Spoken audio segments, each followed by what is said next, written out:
trillion, 96 to nothing about a year ago.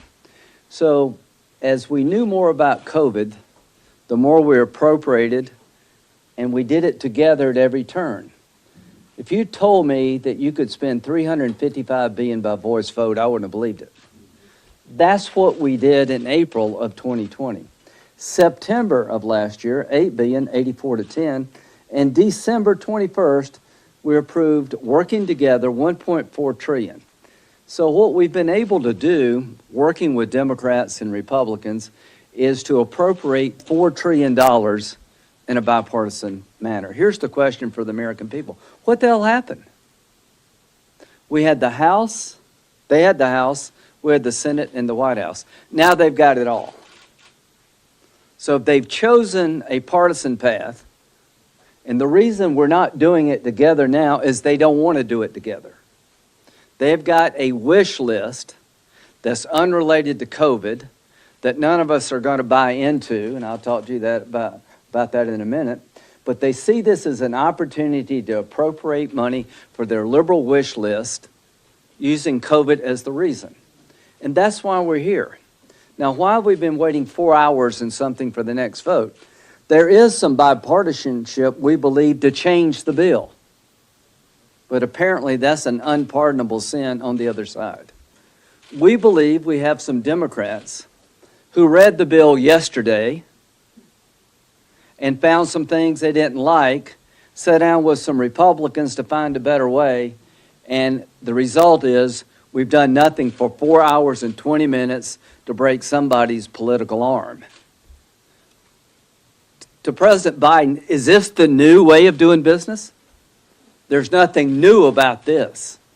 He's been on the phone trying to talk Democrats out of working with Republicans to change the unemployment insurance benefits, I think, in a reasonable way.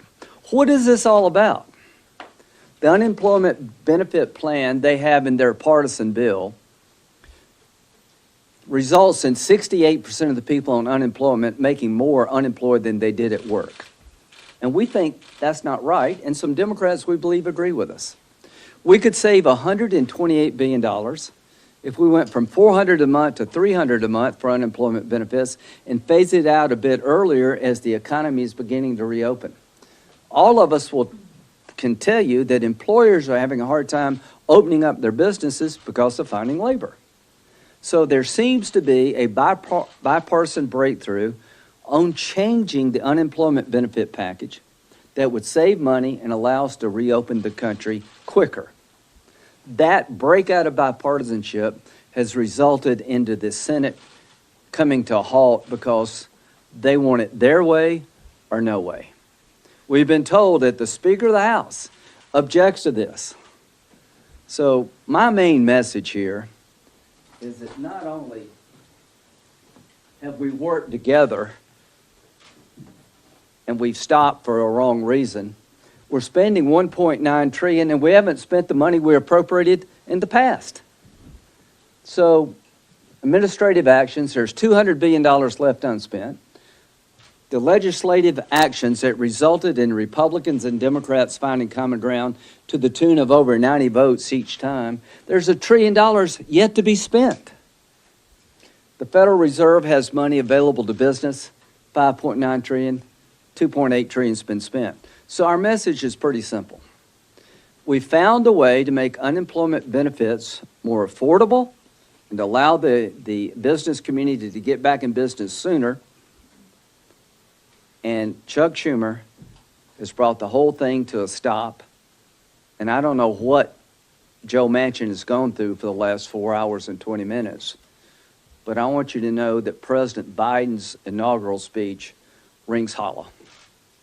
Instead of trying to bring us together, he's on the phone making sure a couple of Democrats will not work with the Republicans. And that's so sad. But before Joe Biden got to be president, we worked together pretty damn well. And now we're at a standstill because a couple of Democrats are willing to work with us to change a bill they wrote last night. And what's in this bill that makes us all a little upset? $20 million for the preservation and maintenance of Native American languages. That may be a very good idea, but that's not helping anybody with COVID in South Carolina. $135 million for the National Endowment for the Arts. Maybe a good idea, but we should go through the appropriation process. $135 million for the National Endowment for the Humanities. $200 million for the Institute of Museum and Library Services. I'm sorry if it bothers people on the other side. We think we shouldn't take that up in a COVID crisis. So that's why we could not find common ground. Nobody asked for it. When we try to find it, people try to undo it.